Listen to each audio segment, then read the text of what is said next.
Bonjour à tous, nous allons dans ce live faire l'étude d'une fonction polynôme du troisième degré.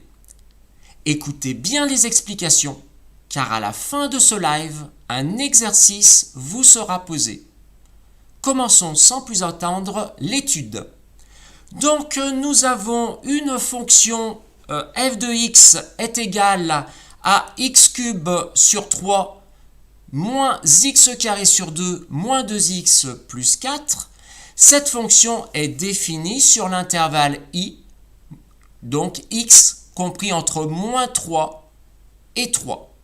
Donc chaque fois que nous allons faire une étude de fonction, nous allons toujours commencer par le calcul de sa dérivée. Donc c'est ce qui est demandé dans ce premièrement, puisqu'il faut calculer la dérivée f', donc de la fonction f de x. Alors pour cela, pour l'examen par exemple, vous aurez un formulaire. Donc je vous ai mis là sur la partie droite de mon écran le formulaire, avec sur la colonne de gauche les fonctions, et sur la colonne de droite, leur dérivée. Donc nous allons commencer par dériver x cube sur 3. Donc nous avons au numérateur donc la fonction x cube. Nous voyons que sa dérivée, c'est 3x carré. Donc pour sa dérivée, on remplace le x cube par 3x carré. Et le coefficient qui est ici 1 tiers, il est conservé. Alors pourquoi? On le voit dans notre tableau, quand on a un coefficient multiplié par une fonction, sa dérivée, c'est le coefficient toujours multiplié, donc, mais cette fois-ci par la dérivée de la fonction. Donc le 1 tiers, c'est-à-dire la fraction sur 3, va rester, et on remplace donc le x cube par 3x carré. Alors on va faire la même chose pour la dérivée de moins x carré sur 2. Alors on va déjà dériver le x carré. Alors on regarde dans notre tableau, la dérivée de x carré c'est 2x. Donc je remplace mon x carré par 2x. Et donc je vais également conserver mon coefficient, puisqu'ici on a moins 1 sur 2 en coefficient. Mon coefficient est conservé, donc on garde bien le moins et donc la fraction sur 2. Nous n'avons plus qu'à dériver le moins 2x plus 4. Alors, moins 2x plus 4, on regarde dans notre tableau, ça ressemble donc à la fonction ax plus b. Et donc, la dérivée d'une fonction ax plus b, c'est le coefficient devant le x, c'est-à-dire le a. Donc, ici, le coefficient devant le x, c'est le moins 2. Donc, la dérivée de moins 2x plus 4 est égale à moins 2. Voilà. Évidemment, le 4, la dérivée d'une constante est égale à 0. C'est pour ça que le plus 4 n'existe plus dans notre dérivée. Alors, on ne va pas laisser la dérivée sous cette forme, on va la simplifier. Donc, on a pour la fraction 3x carré sur 3, au numérateur, on a un coefficient multiplicateur de 3. Au dénominateur, on divise par 3. 3 sur 3, ça fait 1. Donc, 3x carré sur 3, ça fait 1x carré, soit x carré. On va procéder de la même façon par moins 2x sur 2. Donc, le moins, évidemment, reste. Et 2x sur 2, le multiplicateur par 2 est simplifié par le diviseur par 2. 2 divisé par 2, ça fait 1x, soit moins x. Et on conserve évidemment notre moins 2. Donc la dérivée de fx qui est x cube sur 3 moins x carré sur 2 moins 2x plus 4 est f' de x est égal à x carré moins x moins 2. Voilà, donc on va continuer notre étude de fonction par l'étude du signe de la dérivée. Alors chaque fois qu'on a calculé notre dérivée, vous aurez toujours l'étude du signe de la dérivée à effectuer. Et donc la première chose à faire, c'est de trouver les points importants de cette dérivée. C'est pour quelle valeur x, la dérivée est égale à 0. Donc chaque fois qu'on a on a calculé notre dérivée, on va résoudre la dérivée est égal à 0. Donc, pour trouver, le cas échéant, des extrémums, c'est-à-dire pour quel x on a soit un maximum, soit un minimum. Donc, c'est pour ces x, c'est des points importants qui vont apparaître dans notre tableau de variation. Donc, notre dérivée, on la reprend, c'est x carré moins x moins 2, et on la met égale à 0. Alors là, on a une fonction, une équation, pardon, du second degré. C'est un polynôme du second degré en x. Donc, c'est du type ax au carré plus bx plus c égale 0. Donc, pour résoudre cette fonction, il va falloir, dans un premier temps, trouver les coefficients, respectivement de x carré qui va être le a, de x qui va être le b, et enfin c qui va être la constante. Alors, le a, c'est le coefficient devant le x carré. Alors, on voit qu'ici, devant le x carré, on n'a pas de nombre. En effet, ici, on a un x carré. Puisque si c'était 0, de toute façon, 0 fois x carré, ça ferait 0. Et de toute manière, pour une équation du second degré, le a doit être différent de 0. Donc ici, on a bien un coefficient multiplicateur. Et ce coefficient multiplicateur, c'est 1. Donc on va poser a est égal à 1. On va faire la même chose pour trouver le b. B, c'est le coefficient devant le x. On regarde notre équation. Et bien, devant le x, on a un moins x, c'est-à-dire moins 1x. Donc b est égal à moins 1. Il ne nous reste plus qu'à donner la constante. Et la constante, c'est moins 2. Donc c est égal à moins 2. Quand on a trouvé le a, le b et le c, on va calculer le discriminant, c'est-à-dire le delta. Alors ça, vous aurez la formule, vous aurez un formulaire pour l'examen. Et donc, le calcul du discriminant, c'est toujours la même formule. C'est toujours b carré moins 4ac. Alors, il n'y a plus qu'à appliquer cette formule, mais attention, il peut y avoir des erreurs au niveau des signes. Donc ici, on va remplacer le b par sa valeur, c'est-à-dire par moins 1. Chaque fois que vous avez un nombre qui est négatif, je vous conseille vivement de le mettre entre parenthèses. C'est ce que j'ai fait ici. Le moins 1, je l'ai mis entre parenthèses et évidemment, le carré est en dehors de la parenthèse. Si vous ne faites pas ça, vous aurez une erreur de signe. Après, on met le moins, on met le 4. Entre le 4, le A et le C, il n'y a pas de signe, donc c'est le signe multiplié. Je vous rappelle que le seul signe opératoire qui n'est pas obligatoire à inscrire, c'est le signe multiplié. Donc ça nous fait donc moins 4 fois A, on a dit que A il était égal à 1, fois C, et C il est égal à moins 2 ici. Voilà, maintenant on va faire notre calcul. Alors, souvent c'est même presque plus facile de le faire de tête, puisque ici on a moins 1 au carré, le carré est toujours positif, moins 1 multiplié par moins 1, et bien ça fait 1. Après on a moins 4 fois 1 fois moins 2, ça nous fait moins 4 fois 1, moins 4, moins 4 fois moins 2, moins par moins plus, ça fait plus 8. Donc 1 plus 8, ça fait 9. Sinon, vous pouvez le faire directement à la calculatrice, en mettant bien le moins 1 entre parenthèses avec le carré en dehors de la parenthèse. Vous mettez bien le C, donc qui est moins 2 également entre la parenthèse, et votre calculatrice vous donnera 9. Donc on vérifie si le delta est positif, négatif ou nul. Alors ici il est positif. Alors s'il était négatif, nous n'aurions pas de solution réelle. Donc au niveau du bac pro, on s'arrêterait là. En fait, ça signifierait tout simplement que la dérivée n'est jamais égale à 0. Donc c'est tout à fait possible. Dans ce cas-là, on n'aurait pas de solution à notre équation. Alors si jamais le delta est égal à 0, vous avez des formules qui vous seront données dans le formulaire. Alors tout simplement, on aura x1 égale à moins b sur 2a et x2 égale à moins b sur 2a. Alors ce n'est pas le cas ici, puisque delta est supérieur à 0. Vous avez deux solutions donc réelles, qui sont des racines. Donc la formule pour trouver x1, c'est moins b moins racine de delta sur 2a. Cette formule vous sera donnée et comme on l'a fait pour le delta, il faut simplement remplacer les lettres par les valeurs numériques. Alors on va commencer par remplacer le moins b. Alors déjà on met le moins du moins b. Après on remplace le b par sa valeur. Attention, le b est négatif comme on l'a vu tout à l'heure. On le met bien entre parenthèses. Après, on le met le moins devant la racine, ici, le moins. On met notre racine et le delta, on reprend la valeur de 9 ici. Voilà pour notre numérateur. Au dénominateur, on a 2 fois A. A, il vaut 1, donc ça fait 2 fois 1. Alors, attention, vous pouvez faire directement le calcul sur la calculatrice. Alors, attention aux différentes calculatrices qui, pour les fractions, sont plus ou moins efficaces.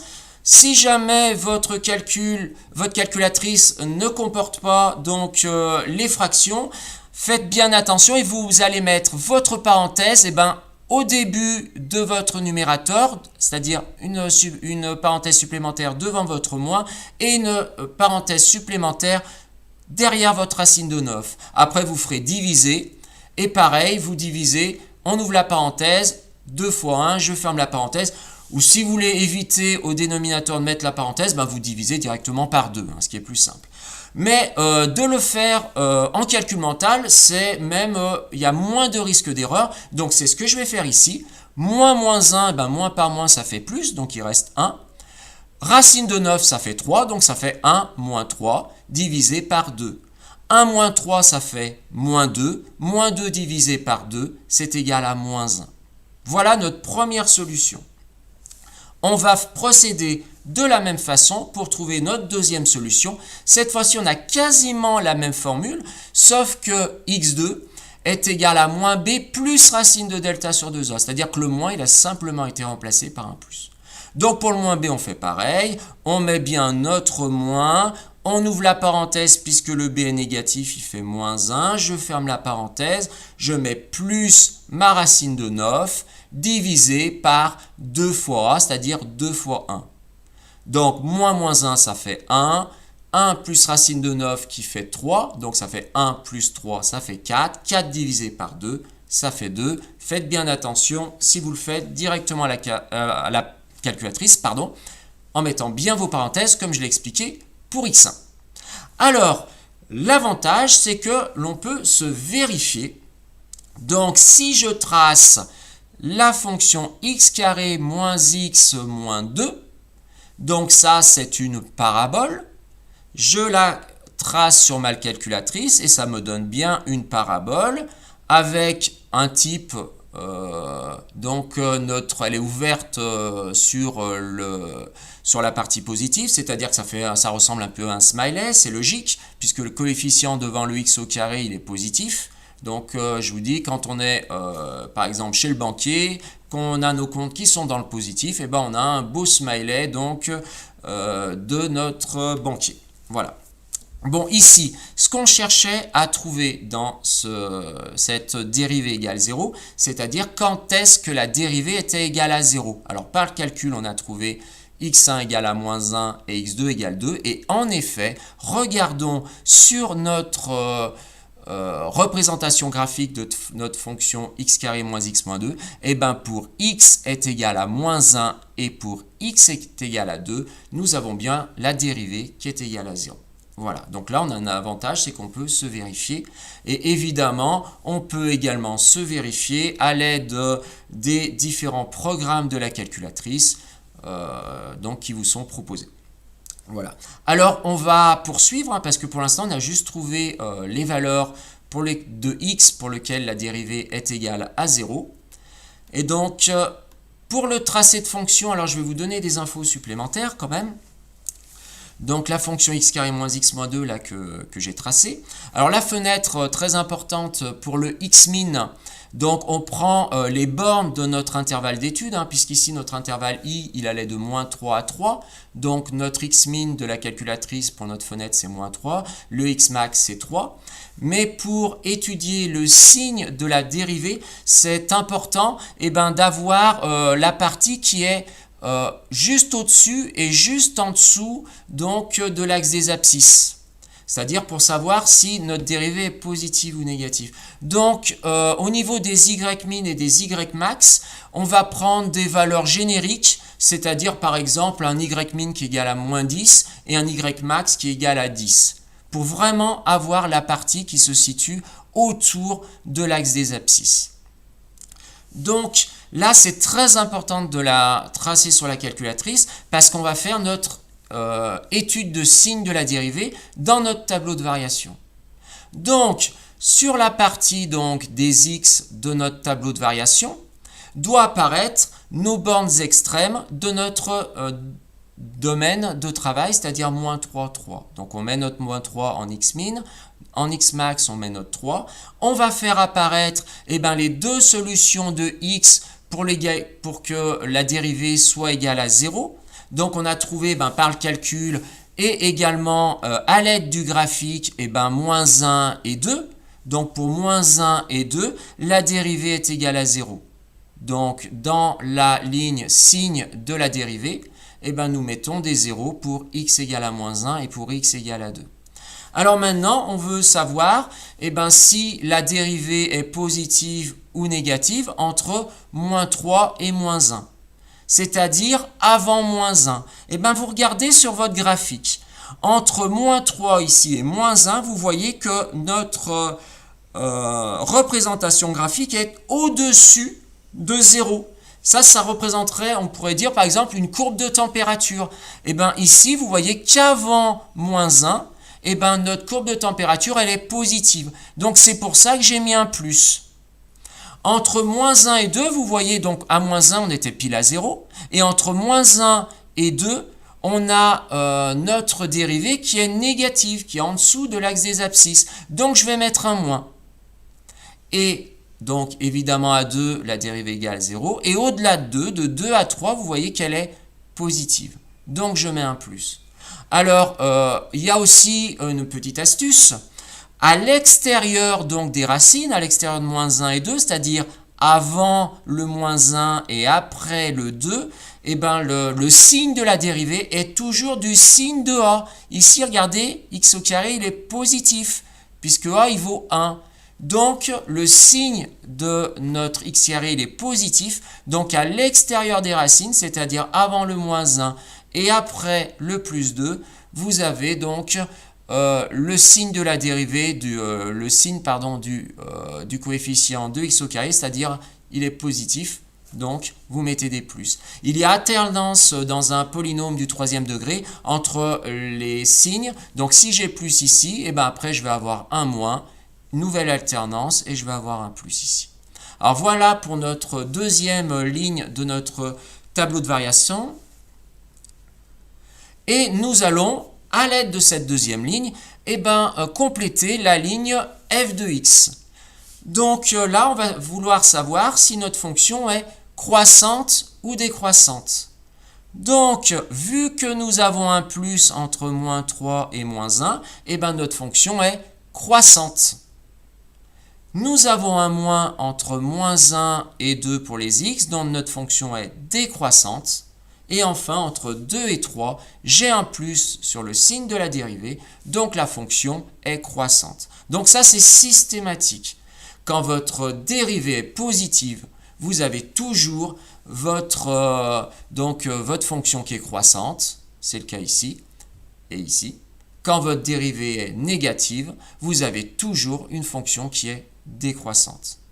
Alors vous voyez que ça n'a aucun rapport, le fait que ça monte, ça descend, que ça monte. Là par contre, ça ne ressemble pas du tout à ça, puisque cette représentation graphique, c'est la représentation graphique qui est issue de la dérivée. Ok ? Donc cette représentation graphique nous permet de trouver le signe de la dérivée. On est bien d'accord? Alors vous avez vu ici que j'ai des valeurs, c'est-à-dire pour x égale à moins 3, j'ai une valeur d'ordonnée qui est de moins 3,5.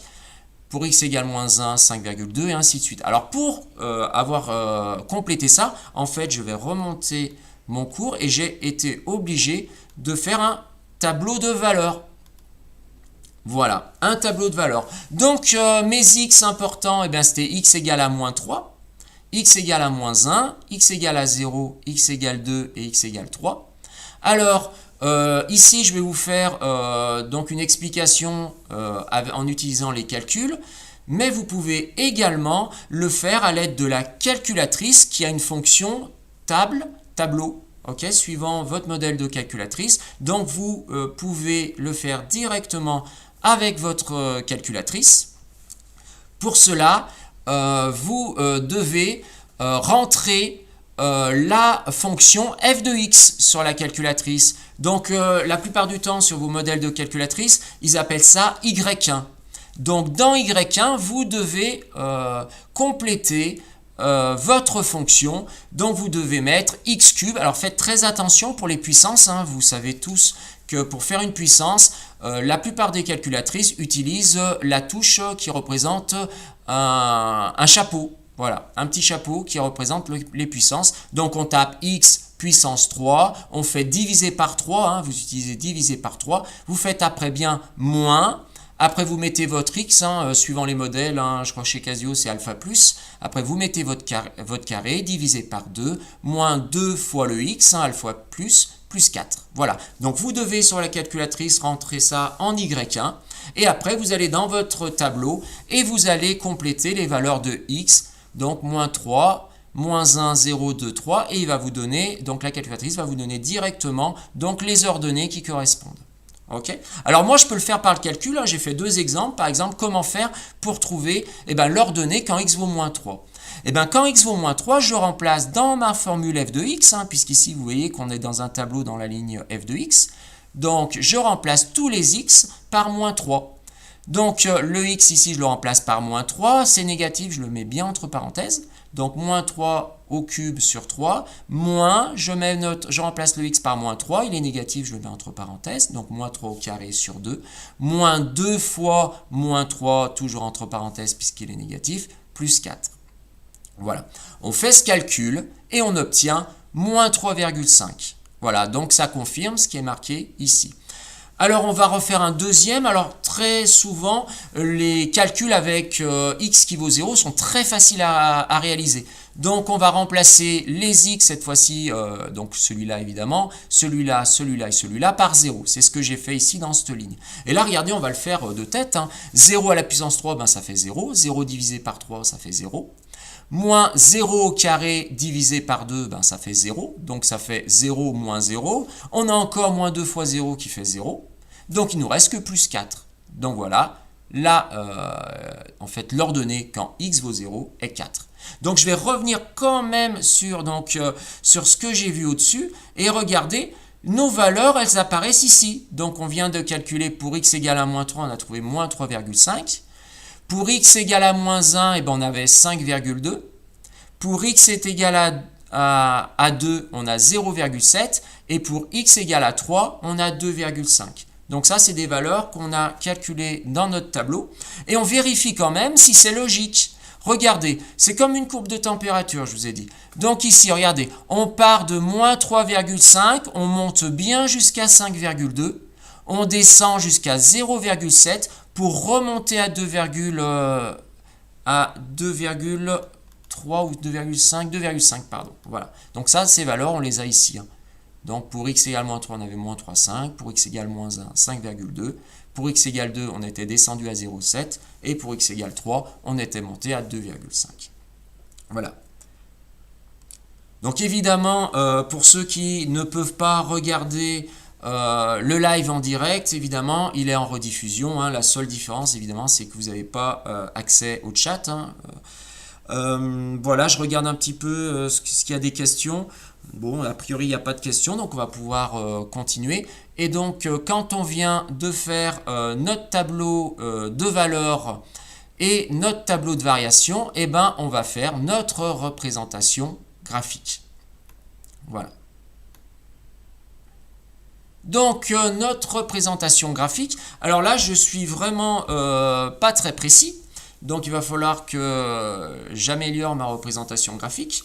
Puisque ici, je vous ai bien mis donc la fenêtre xmin qui est la valeur de l'intervalle i qui est moins 3 et votre xmax qui est 3. Mais par contre, on va essayer d'être un peu plus précis pour le ymin et pour le ymax. Donc ça, c'est des valeurs générales, mais on va s'aider du tableau de variation pour trouver ce ymin et ce ymax. Donc, je vais remonter dans mon tableau de variation.